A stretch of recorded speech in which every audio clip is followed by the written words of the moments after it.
This is Northanger Abbey by Jane Austen, Battle of the Books Quiz Center Study Session number 2. Northanger Abbey is what's known as a coming-of-age novel. These are novels that deal with the transition from adolescence to adulthood. And so the main characters are usually between the ages of about 16 to 18. Northanger Abbey is also said to be a satire of Gothic novels.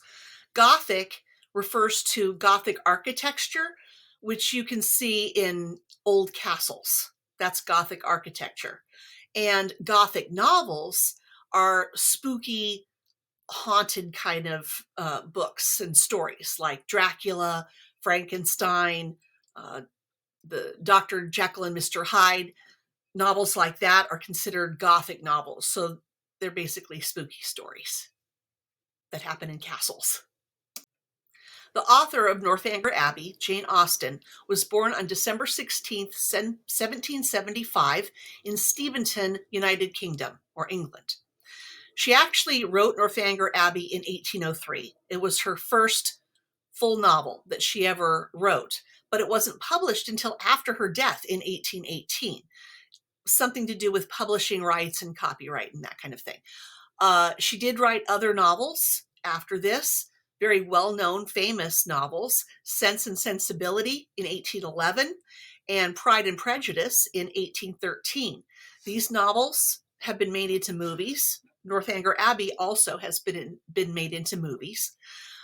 She died on July 18th, 1817. She was only 41 years old. She died in Winchester in the United Kingdom. She had been feeling bad since about early 1816, but she pretty much just ignored the warning signs and didn't get treatment. And anyway, she died of what they think is either Addison's disease or Hodgkin's lymphoma. So 41 years old on July 18th, 1817. Her home is still there. You can visit it. And there's other Jane Austen sites around the area in which the story, Northanger Abbey, takes place, and also around where her home was. And in Bath, where this story takes place, lots of Jane Austen museums and visitor centers. This is the same warning that I will put at the beginning of all of the Battle of the Books Quiz Center study sessions. It's a study session.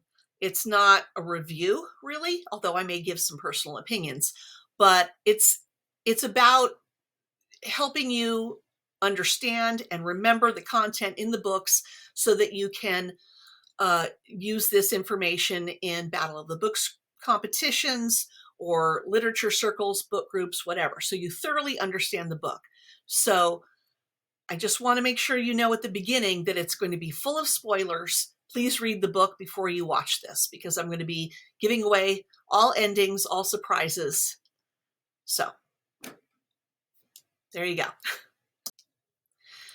The main character in Northanger Abbey is Catherine Morland. She's a 17-year-old young woman who lives in Fullerton, England, out in the countryside.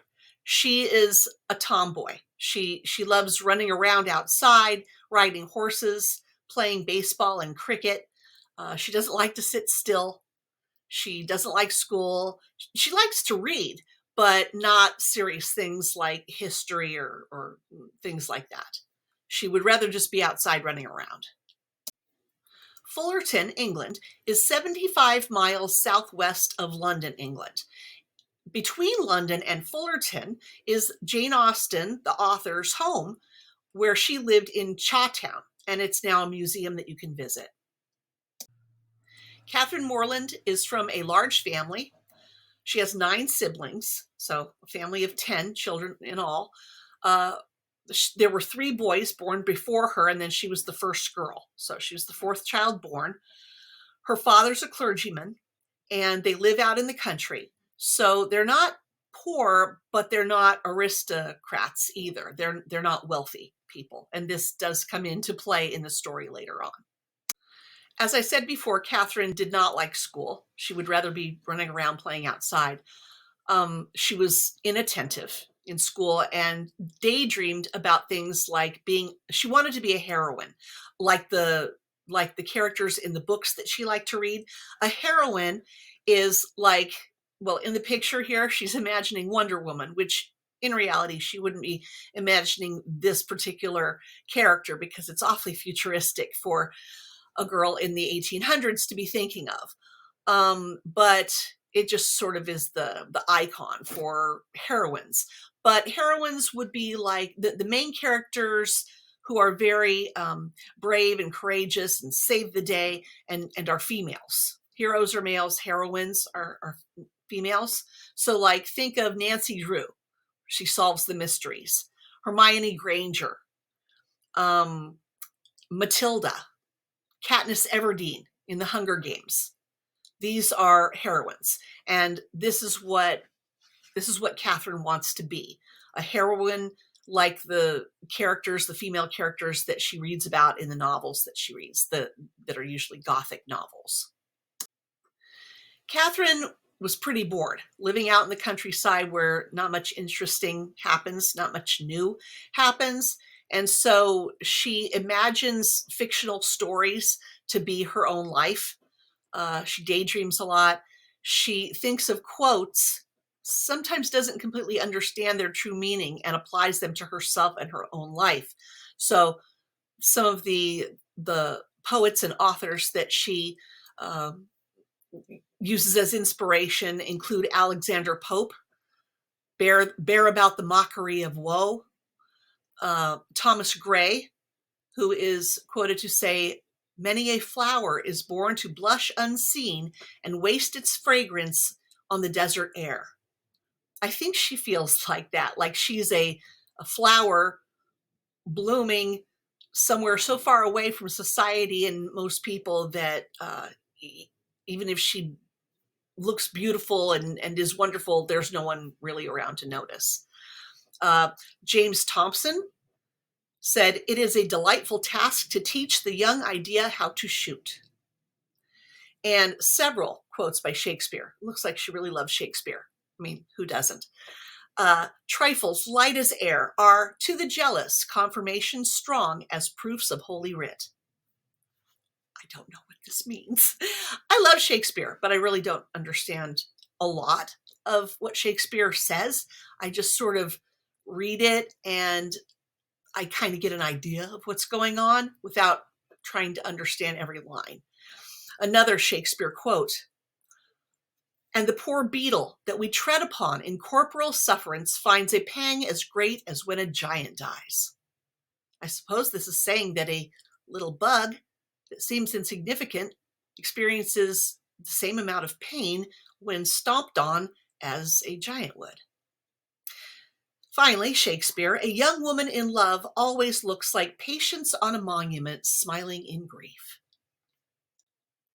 Mr. Allen was wealthier than the Morlands because he was the owner of the property that they were living on, renting, I suppose, in Fullerton, in the village of Wiltshire, so the Morland family lived there, but they were friendly too with each other, the Allens and the Fullertons. Anyway, the Allens, Mr. Allen and his wife, were going to the city of Bath to ease his gout. Gout is like a very bad arthritis, a lot of inflammation in the joints, fingers, toes, legs, hurts really bad. And so Bath was considered a very healthy place to go because of the warm springs and the waters there that were said to be healthy to drink and to bathe in. And so he and his wife were going there to stay for 6 weeks, and they invited Catherine to go with them. This is actually a picture right now of Bath, England. So it's still a real popular tourist spot. You can see the bridge with the arches going across the river. That is the Pulteney Bridge. And the place where they stayed, the Allens and Catherine Morland, where they stayed, was on Pulteney Street. So the place in Bath where people like to socialize and meet, kind of like a club, but in the 1800s, This was called the pump room.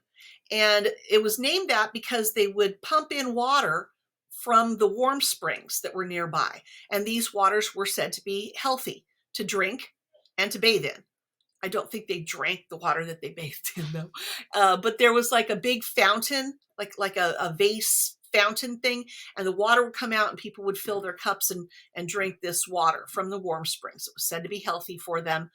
And so they would also hang out here and socialize. And this is where Mrs. Allen and Catherine were hanging around. And they didn't know anybody in town yet, so they were feeling kind of out of place. So they just sort of sat and talked for a while until things got interesting. So in this current map of Bath, England, you can see Pulteney Street where Catherine and the Allens stayed. And also notice that now there's a Jane Austen Center there in Bath that you can visit. Just as a side note about Mrs. Allen, she was obsessed with fashion and clothes. It's pretty much all she talked about. So anyway, she was nice, but she was just really obsessed with gowns and things. This is where Catherine Morland met Henry Tilney. And they started talking and I suppose sort of flirting and joking with each other.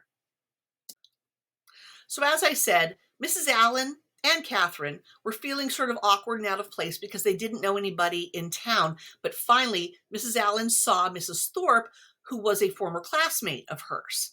And Mrs. Thorpe knew Catherine's brother, James, because he was a friend of her son, John Thorpe, who you'll find out is a jerk. Anyway, Isabella Thorpe is her daughter. She's 4 years older than Catherine, and then she and Catherine sort of make friends and start hanging out with each other. Catherine and Isabella liked to sit together and read novels, especially on rainy days. And a lot of people in the 1800s made fun of novels. They thought that they were frivolous, silly, not serious literature. The book that Catherine was reading at the time was the 1794 Gothic novel called Mysteries of Udolpho by Anne Radcliffe. Catherine thought that Laurentina's skeleton was behind the black veil. That's what she said to Isabella when they were discussing it. Other Gothic novels that Isabella recommended to Catherine include Castle of Wolfenbach, Claremont, Mysterious Warnings, Necromancer of the Black Forest, Midnight Bell, Orphan of the Rhine, and Horrid Mysteries. So they're all spooky, haunted Gothic novels that they're interested in reading. Isabella says to Catherine, who's her new friend, that her attachments are always excessively strong. When she loves people, she loves them very strongly. She's trying to express how loyal she is, how faithful and loyal and strong she is when she really likes or loves someone. But this reminds me of two different quotes. One is from William Shakespeare. Methinks thou doth protest too much, which basically means if what you're saying is true, you don't have to be saying it. The other one is from the movie G.I. Jane with Demi Moore, where the Colonel says something about making statements about not making statements. What Isabella is saying to Catherine is something better shown than spoken, and this shows up later in the story when you see through Isabella's superficial exterior. The Edgar Buildings are famous buildings with shops in them on Milsom Street in Bath, England. And this is where Mrs. Allen likes to go to find gowns, and Catherine and Isabella go to look around and go shopping. It was difficult for Catherine and Isabella to cross Cheap Street in Bath because it was a very busy street. Lots of horses and carriages going back and forth. And as they were standing on the corner trying to wait to cross, a gig or a horse and a carriage crossed in front of them, and it ended up being Catherine's brother James and Isabella's brother John Thorpe coming from Tetbury. So Catherine and James and John and Isabella, they all start talking and introducing Catherine to John. And John Thorpe, Isabella's brother, who I said was a jerk, he wanted to drive with Catherine to Lansdowne Hill. He invited her to go with him. But he also was talking and he's very pompous, very, very arrogant, showing off. And he tells her that he never reads novels, like, oh, they're just beneath him, that they're silly and frivolous. And it made her feel embarrassed. It was definitely an insult. He said that he only liked Tom Jones and the Monk. He called the novel Camilla by Fanny Burney stupid because the reason why he didn't like the novel Camilla by Fanny Burney was because Fanny Burney, the author, married an immigrant. And then it turns out that he admits he didn't even read the novel. He just decided he didn't like it because of who she married, that she married an immigrant. Anyway, then they go to the Thorpe's place where they're staying, and John Thorpe tells his mother that she looks like a witch wearing the hat that she bought, and he tells his sisters that they're very ugly. I think he thought that he was teasing and being funny, but he's just rude and abrasive. At this point, Catherine realizes she doesn't like this guy, but she tells her brother James that she does like him because she doesn't want to hurt James's feelings. It's his friend. So now it was a different day, and Catherine went with James, her brother, and Isabella, and also John Thorpe, back to the pump house and to the dances, and she was kind of like John Thorpe's date. But she really wanted to dance with Henry Tilney, but she didn't feel like she would be able to accept if he asked because she was kind of there as John Thorpe's date. But John Thorpe took off and went and was talking to some friends. And so this left Catherine just sitting at the table.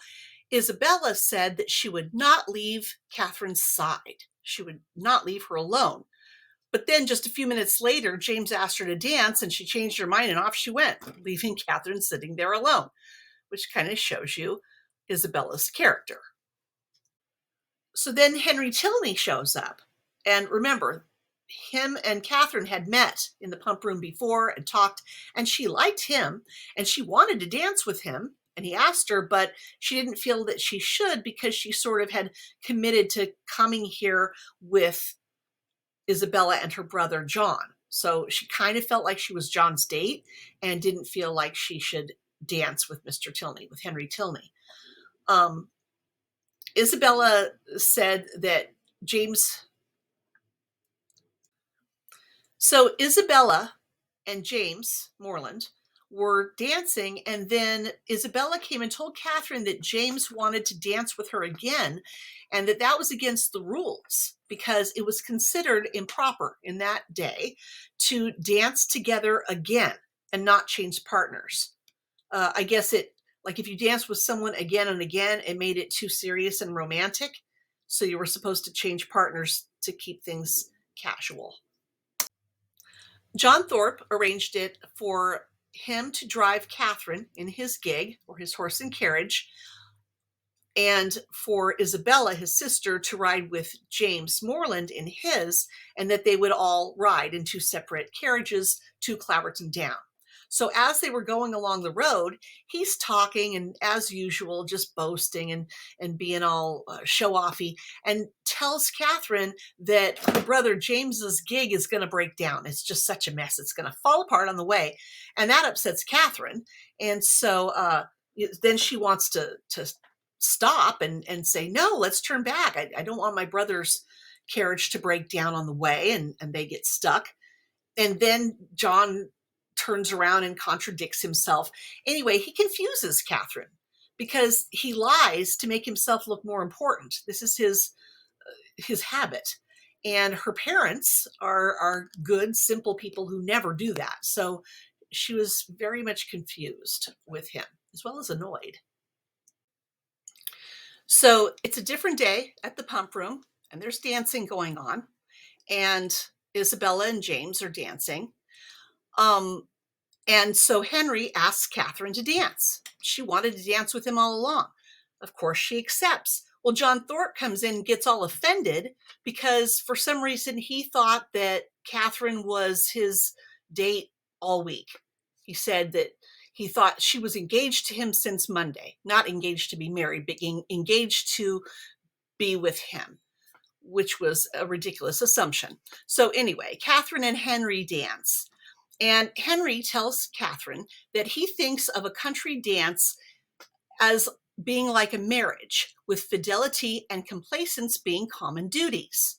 He says that the advantages that a man has in both a dance and marriage is choice, and that the only power women have in both marriage and a country dance is the power to refuse.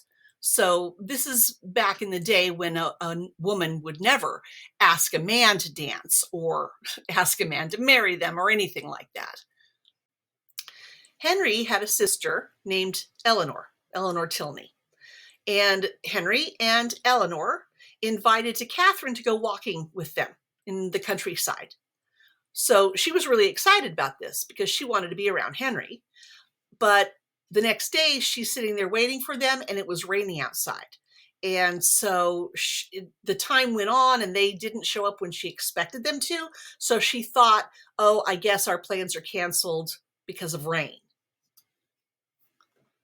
So she was sitting there waiting, doing nothing, and all of a sudden, John Thorpe and Isabella show up, and John lies, as he does, and tells Catherine that he saw Henry Tilney walking with a girl on Lansdowne Road, and they told him that they were going to Wick Rocks. In other words, they were going off without Catherine. So he does this to convince Catherine to go with them in the carriage. And so she does, because she figures, okay, well, Henry went off to Wick Rocks or whatever. So they're in the carriage together. And as they're riding, Catherine looks out in the street and she sees Henry and his sister walking toward where she's staying, like to go get her for the walk. And they look at her like, what are you doing? Where are you going? So she was horrified. Catherine was so upset about looking like she shined on Henry and his sister Eleanor for the walk that she runs to the house where they're staying, runs past their servant who was supposed to stop anyone from just bursting into the house. She bursts in and goes into a room where she finds Henry and his sister Eleanor with their father, General Tilney. And they all look pretty shocked, like, who is this woman bursting in? And she's all upset and apologizing because of, she didn't want them to think that she did this on purpose. Anyway, they make their plans again to go walking. And so Catherine does go walking with Henry and Eleanor. They go walking around Beech and Cliff, which is a popular, beautiful place near Bath. Catherine said that it reminded her of the south of France, which she had never been to the south of France. I don't think she'd been in France at all. She was not a traveler, but she had an idea of how the south of France would look because of the books that she read, like Udolpho. Henry said that he loved to read novels, especially Anne Radcliffe's novels. So that makes Catherine really happy because she likes Anne Radcliffe's novels. Udolpho, he loves it. Henry says that he loves Udolpho. In fact, he was reading it aloud to his sister, to Eleanor, and Eleanor had to go do something. I don't know, go to the bathroom for 5 minutes. And he was so into it, he didn't want to stop. And he just took the book and ran off so that he could go finish reading it himself. So they're walking through the countryside, and Henry and Eleanor both like to draw. And they know about like terminology and about drawing and art and stuff. And Catherine has none of this knowledge, but she wants to learn. So Henry taught her artistic sketching words like side screens, perspective, distance, foreground, light and shade, things like that. Taught her about how to look at the things around her and sketch them. Later on, when they're back in town, back in Bath, James and Isabella Thorpe announce that they are in love and they are engaged to get married. Isabella tells Catherine that she's worried that James and Catherine's parents are not going to give their consent for them to get married because she doesn't have enough money. But really, it's the other way around. She's the one that wants money. For some reason, they assume that the Morlands have money. So anyway, Catherine herself, Catherine Morland, feels that it's the wickedest thing in the world to marry for money. The Morlands, Catherine's and James's parents, say they have to, that James and Isabella need to wait 2 to 3 years to get married. And they pledge £400 a year to them once they get married. I guess in that day, parents would like pay their married children sort of like a salary so that they could get started in their own lives. This was not very much to Isabella. I think it was a lot less than she expected. In the meantime, Eleanor Tilney invites Catherine to go with them to their home, which is Northanger Abbey. And it used to be a convent back in the Reformation days, but now it's their home. And their home is a huge castle, an old, creepy castle, which is just, Catherine is just over the moon. I mean, she's happy to be around Henry, and she's happy to be with her new friend, Eleanor, who is very nice. But she's also really excited to be going to stay in a castle. Before Catherine left with them to Northanger Abbey, she saw Captain Tilney. Now, this is Henry's and Eleanor's older brother. He's not around much because he's in the army, but he's in town in Bath, and Catherine saw him flirting with Isabella and Isabella flirting back. And this upset Catherine because Isabella was engaged to her brother, to Catherine's brother, James. And so, yeah, she was worried for James and pretty annoyed at Isabella. So they ride in the horse and carriage to Northanger Abbey, which was 30 miles from Bath to get there. Henry drove the horse and carriage, and in contrast to John Thorpe, who whipped his horse and yelled at it and was just a jerk also to the horse as he is with people, Catherine noticed that Henry was very gentle and calm in how he drove his horse. Henry knew that Catherine loved these Gothic novels, like he did too, right? But so as they went on the trip, on the carriage ride, he starts making up a story, just teasing her, getting her all excited, but also kind of scared, and says that there's like this tunnel underneath Northanger Abbey that leads to St. Anthony's Chapel 2 miles away, and that the servant is going to lead her to her own room in the Abbey, which is secluded, far away from everybody, and it was a room where a cousin had died 20 years before, and he's just creeping her out, but in a fun way. So she's just like, no, you're kidding, you know. So Henry was kidding. She did not get let off to a spooky little room away from everybody. She had a very nice room in the Abbey, in the castle, and while she was in there, Catherine found a big cedar chest. And it was kind of pushed back away where it wasn't immediately seen when you come into the room. So it made her curious. And she went and looked inside of it. And she found some papers, like really old papers. And she found a laundry. It was nothing like a great note of anything exciting. She just found like a laundry bill and little receipts and inventory of the linen. Now we start to see the character of General Tilney. He was waiting for lunch and they were late showing up, and he gets really mad. I mean, like, people have to be on the dot to General Tilney, and he gets very mad. Eleanor's nervous that her father's going to be mad that they're not to lunch or dinner on time. It gives you a little foreshadowing of General Tilney's character. General Tilney's wife, so Henry, Eleanor, and what's the older brother's name? Captain Tilney. Their mother died 9 years before. So Catherine and Eleanor were walking around in the gardens and stuff, and Eleanor loved this one path that her mother used to love to walk in the garden. The general would never walk there.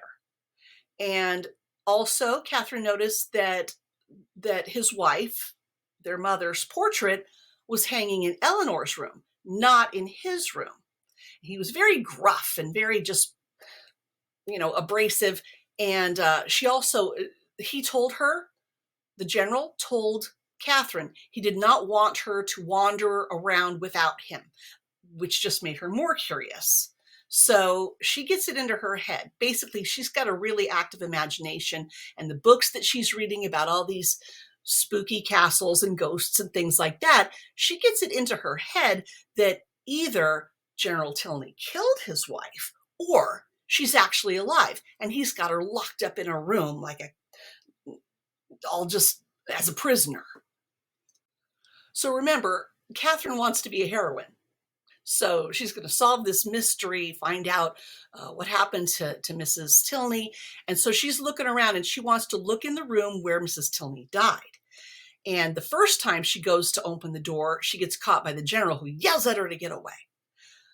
So she does. But then another time she creeps up again to go in, and Henry, the one that she likes, the guy, he surprises her by coming in a different direction into the abbey from the stable yard. He came up like the back stairs, which she didn't expect, and he catches her going in the room. And he's like, "What are you doing?" And so he realizes what she suspects of his father, which annoys him somewhat. But he tells her that he was there when his mother died. She suffered a bilious fever, and she finally had a seizure and died. And he and Frederick, the Captain Frederick, they were both there at the time when their mother died. It was just Eleanor who was elsewhere at the time. Later, Catherine got a message from her brother James saying that the engagement to Isabella was over. Big surprise, right? Isabella's the one who was flirting with Captain Frederick Tilney. Well, Catherine, she didn't want to come into contact with Frederick Tilney if he came around to the Abbey.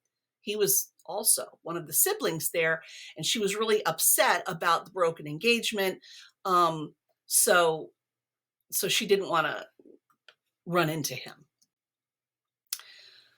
Henry Tilney actually had a house of his own in Woodston, not too far from Northanger Abbey, where his father lived.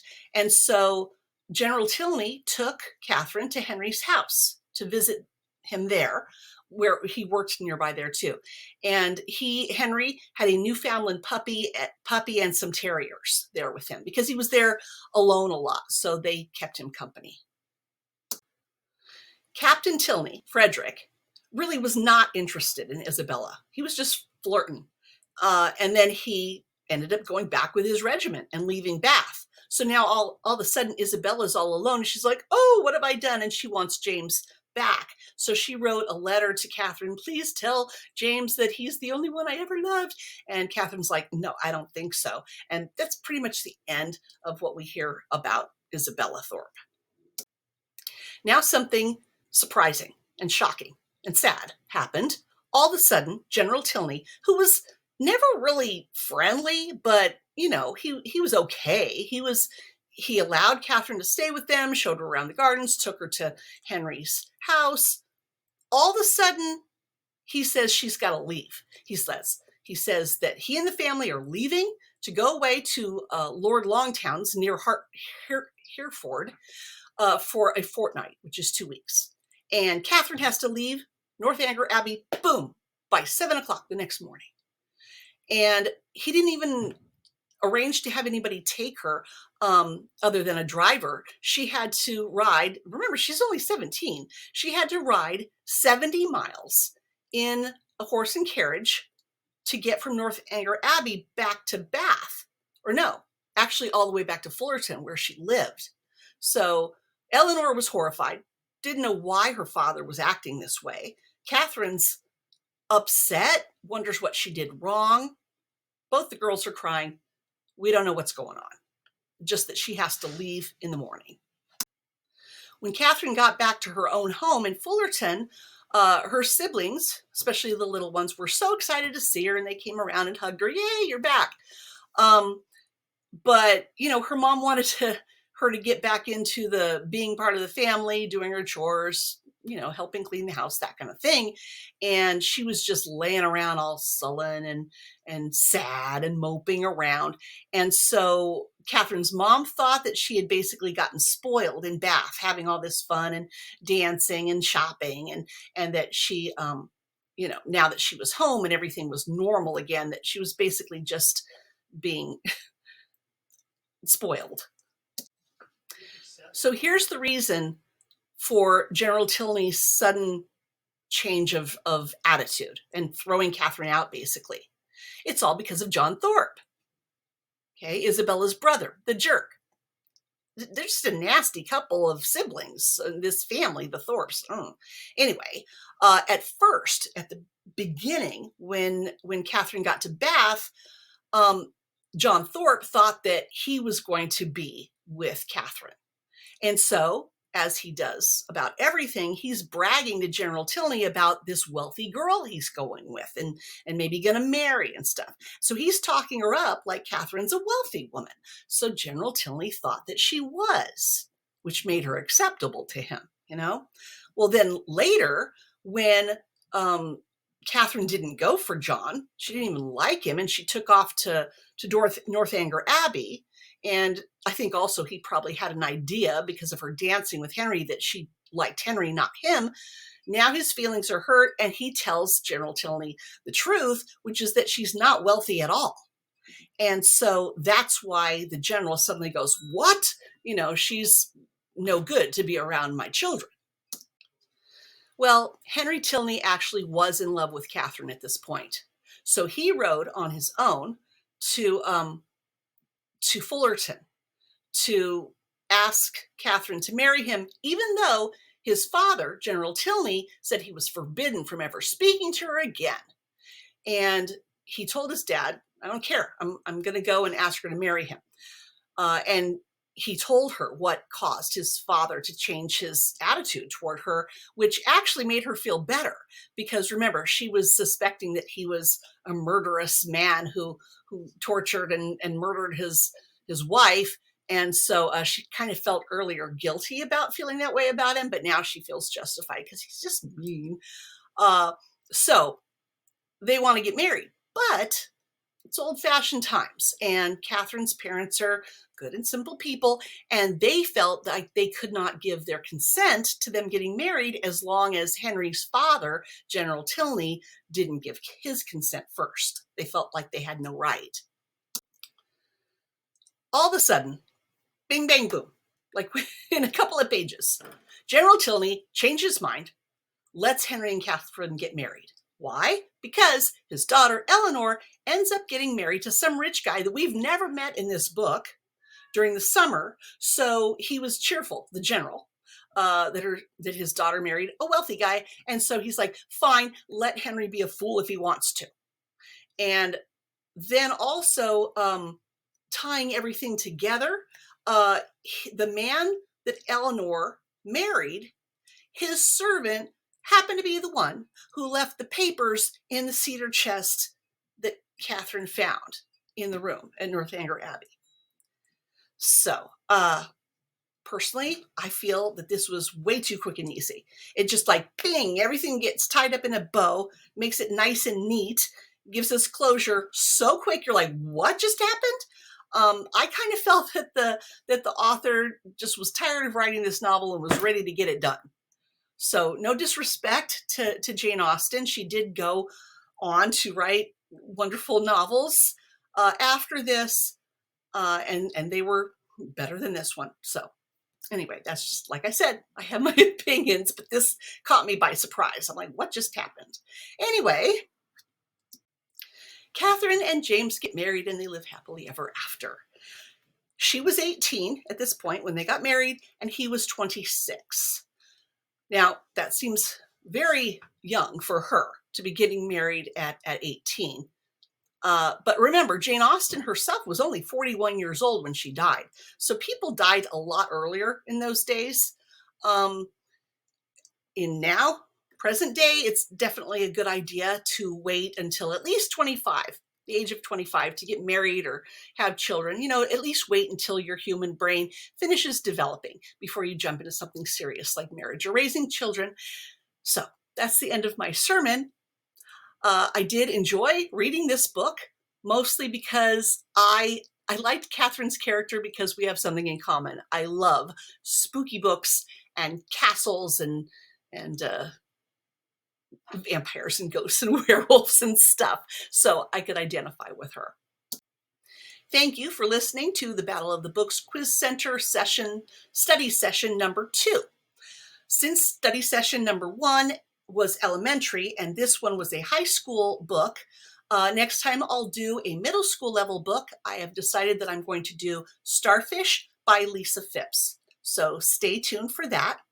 In addition to this YouTube channel, the Battle of the Books Quiz Center study sessions are now also on Spotify and iHeartRadio in podcast form. So same audio as this, it's just audio only in a podcast. So it's something you could listen to while driving or walking or whatever.